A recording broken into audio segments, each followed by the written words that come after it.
बच्चों, हम लोग पढ़ रहे हैं उपसहसंयोजी यौगिक, जिसमें अब हम लोग पढ़ेंगे कीलेट संकुल।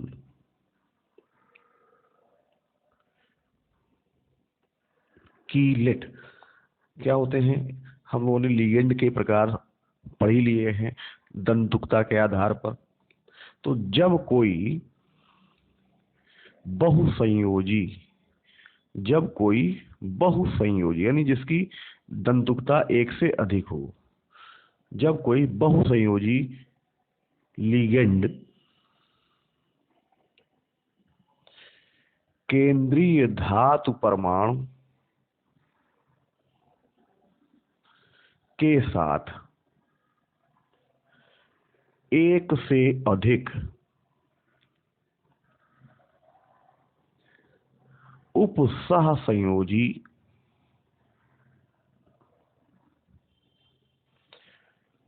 बंध बनाता है और एक चक्रीय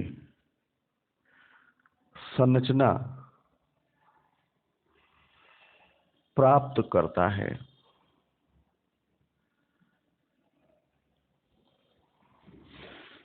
तब ऐसे लिगेंड कीलेटी लिगेंड और प्राप्त यौगिक कीलेट संकुल कहलाता है।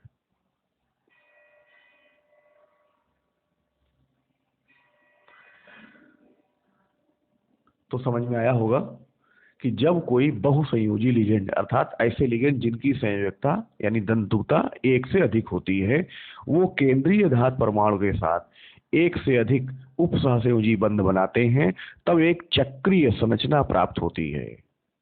ऐसे लिगेंड को कीलेटी लिगेंड कहेंगे और इस प्रकार प्राप्त यौगिक को कीलेट संकुल कहेंगे। जैसे एथिलीन डायमीन द्विदंती लिगेंड है। हमने यहाँ पर एथिलीन डायमीन बना लेते हैं। ये हमने बनाया एथिलीन डायमीन और ये है धातु परमाणु।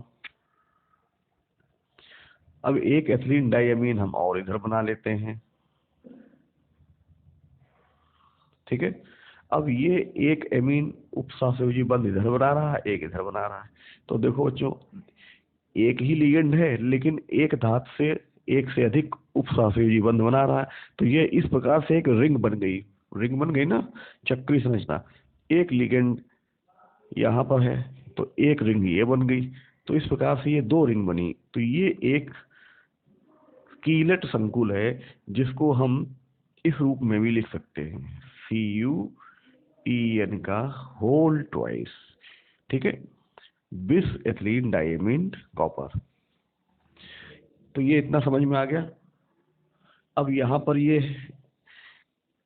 किसी कीलेट यौगिक में नोट अगर हम इसको देखें, ठीक है,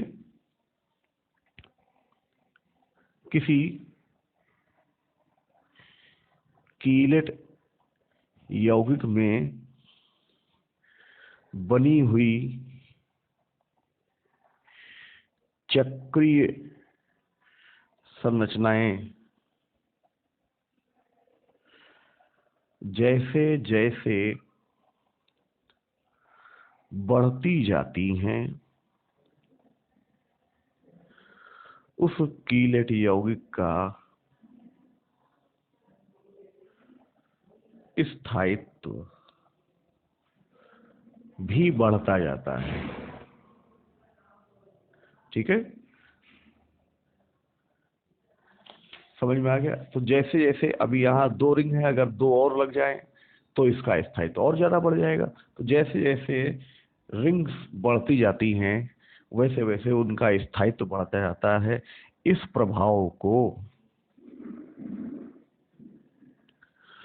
कीलेट प्रभाव कहते हैं।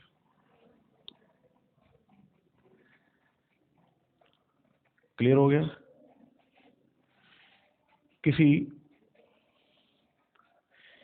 कीलेट यौगिक का स्थायित्व सामान्य जटिल यौगिक की तुलना में अधिक होता है। अब ये आप याद रखेंगे, ठीक है। क्या होता है? किसी कीलेट यौगिक का स्थायित्व सामान्य जटिल यौगिक की तुलना में अधिक स्थायी होता है। जैसे अगर हम इसको उदाहरण के रूप में समझें, जैसे CuEn का होल ट्वाइस, ये is more stable then CuNH3 का होल 4, ठीक है। ये सामान्य जटिल यौगिक है, ये कीलेट यौगिक है, तो इसका स्थायित्व ज्यादा होगा, इसका कम होगा। क्लियर हो गया? तो ये हमने कीलेट संकुल यौगिक आपको पढ़ाए। अब हम आते हैं समन्वय संख्या।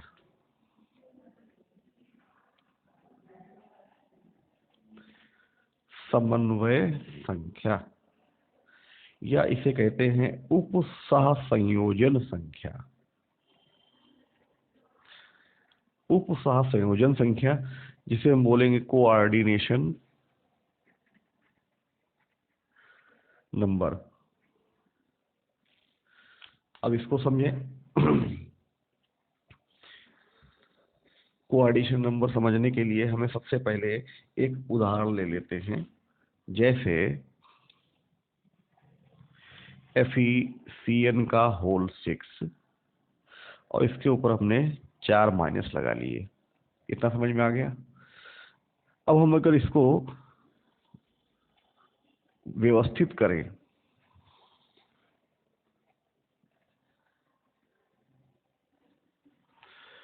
इस प्रकार से 6CN Fe के साथ 6 उपसहसंयोजी बंध बनाते हैं।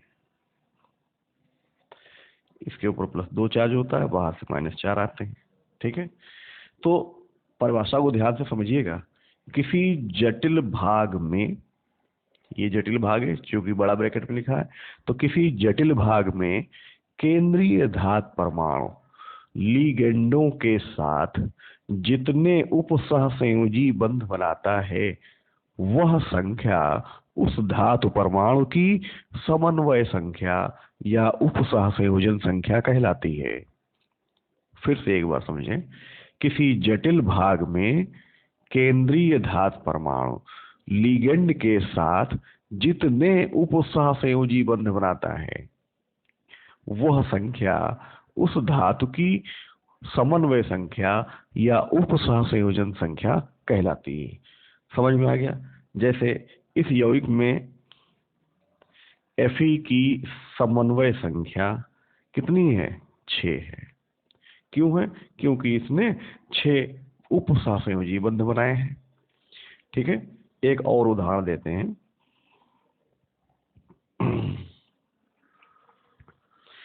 FeOX का होल थ्राइस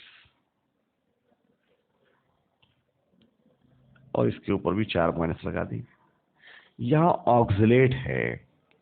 ऑक्सलेट का अगर हम देखें, कल आप लोगों ने द्विदंती लिगेंड पढ़ा था, ये ऑक्सलेट है। तो एक ऑक्सलेट 2 उपसहसंयोजी बंध बनाता है, तो 3 ऑक्सलेट कितने बनाएंगे? 6। ये 6 सहसंयोजी बंध, उपसहसंयोजी बंध ही समन्वय संख्या हो जाएगी। इसलिए Fe की समन्वय संख्या बराबर 6, ठीक है। एक दूसरा उदाहरण लेते हैं। जैसे निकिल टेट्रासाइनाइड में, अब बताएं निकिल की समन्वय संख्या कितनी है? देखें, 4 साइनाइड है, ये एक दंती लिगेंड है, और तो 4 बंध बनेंगे, तो बंधों की संख्या 4 है, इसलिए समन्वय संख्या भी 4 होगी। अब समझ में आ गया? यहाँ पर देखें CuNH3 का होल 4 है। NH3 एक दंती लिगेंड है, तो 4 उपसहसंयोजी बंध बनेंगे, तो Cu की समन्वय संख्या 4 है। ये En द्विदंती लिगेंड है, एक द्विदंती लिगेंड 2 उपसहसंयोजी बंध बनाता है, तो 2 4 बनाएंगे, तो यहाँ Cu की समन्वय संख्या 4 है। क्लियर हो गया? ना हो तो यहाँ से देखेंगे, जैसे ये देखो 1 1 2 3 4 हो गए, तो यहाँ सी यू की समन्वय संख्या 4। तो ये आपको इतना समझ में आ ही गया होगा।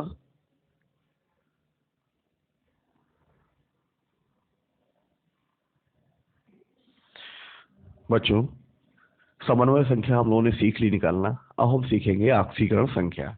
तो सबसे पहले इसकी डिफिनीशन समझेंगे कि किसी जटिल यौगिक में केंद्रीय धातु परमाणु पर जितना वास्तविक आवेश उपस्थित होता है वह उसकी ऑक्सीकरण संख्या कहलाती है। बहुत ध्यान से समझिएगा। किसी जटिल यौगिक में केंद्रीय धातु परमाणु पर जितना वास्तविक आवेश उपस्थित होता है वह उसकी ऑक्सीकरण संख्या कहलाती है। जैसे हमने जटिल यौगिक ले लिया है, ये हमें इसमें Fe की ऑक्सीकरण संख्या निकालनी है। तो कैसे निकालेंगे?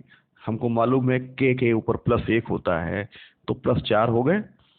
Fe की x मानेंगे तो +x, और साइनाइड आयन होता है, इसके ऊपर -1 होता है, तो कुल है 6, तो -6 बराबर के आगे 0, क्योंकि ऊपर कोई चार्ज नहीं लगा है, इसलिए x बराबर +2। तो में Fe की ऑक्सीकरण संख्या कितनी आई? +2। समझ में आ गया? दूसरा उदाहरण लेते हैं, AgCN का होल ट्वाइस हो गया, और इसके ऊपर -1। इसमें हमें Ag का निकालना है। तो जिसका निकालना है तो उसकी x मानेंगे, Cn की -1 होती है, तो -2 बराबर -1, तो x बराबर आ जाएगा +1। तो इसमें Ag की ऑक्सीकरण संख्या कितनी आई? +1। क्लियर हो गया? दूसरा उदाहरण लेते हैं। आप लोगों को ध्यान से देखिए, ऑक्सीकरण संख्या बहुत आवश्यक है निकालना। ये है निकिल टेट्रा कार्बोनिल। ये उदासीन लिगेंड होता है जो जल में आयनित नहीं होता। हमें इसमें निकिल की ऑक्सीकरण संख्या निकालनी है, तो x + 0 बराबर 0, तो x बराबर 0 में निकिल की ऑक्सीकरण संख्या बराबर 0 है। ये भी समझ में आ गया होगा। अन्य उदाहरण लेते हैं, CuNH3 का होल 4 SO4।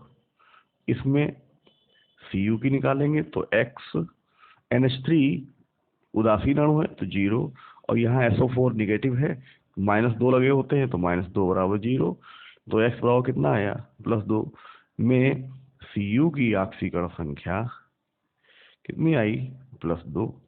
एक और उदाहरण लेते हैं, ये पोटेशियम फेरी साइनाइड K3FeCN का होल 6। इसमें Fe की निकालेंगे तो K के ऊपर +1 होता है, 3 है तो +3 +x, Cn की -1 होती है तो 6 है, -6 बराबर 0, तो x बराबर कितना आया? +3। तो इसमें क्या होगा? में Fe की ऑक्सीकरण संख्या बराबर +3। ये इतना समझ में आ गया? कुछ और उदाहरण लेते हैं। आज आप लोग ऑक्सीकरण संख्या ढंग से समझ लें कैसे निकाली जाएगी। फिर से एक उदाहरण लेते हैं, COCl NH3 का होल 5 +2। हमें इसमें कोबाल्ट की निकालनी है। निकालें तो CO की निकालनी है तो x मानेंगे, Cl की -1 है, NH3 की उदासीन अणु तो 0 हो गया, बराबर के आगे चूंकि ऊपर +2 लगा है तो बराबर के आगे +2 हो गया, तो x बराबर ये -1 भी उधर चला जाएगा तो +3 हो जाएगा। तो में कोबाल्ट की ऑक्सीकरण संख्या बराबर +3 हो गया। फिर उदाहरण लेते हैं एक और, CrH2O का होल 6 और उसके ऊपर +3 है। इसमें हमें Cr की ऑक्सीकरण संख्या निकालनी है, तो x H2O उदासीन अणु है तो 0 हो जाएगा, बराबर +3, तो सीधा सीधा आ गया उत्तर +3 में क्रोमियम की ऑक्सीकरण संख्या बराबर +3। फिर एक और उदाहरण लेते हैं, CrNH3 का होल 6 Cl3 में हमें Cr की निकालनी है, ठीक है। तो x NH3 उदासीन होगा तो 0 और Cl -1 होता है, 3 है तो -3 बराबर 0। तो x बराबर कितना आया +3 में Cr की ऑक्सीकरण संख्या बराबर +3। ये भी आपको समझ में आ गया होगा। फिर एक उदाहरण लेते हैं K2NiCN का होल 6। इसमें हमें निकिल की निकालनी, K के ऊपर +1 होता है तो +2, निकिल की निकालनी है x, Cn की -1 होती है 6 -6 बराबर 0। तो x बराबर आ जाएगा +4 में निकिल की ऑक्सीकरण संख्या बराबर +4। ये आपको समझ में आ गया अच्छे से? ठीक।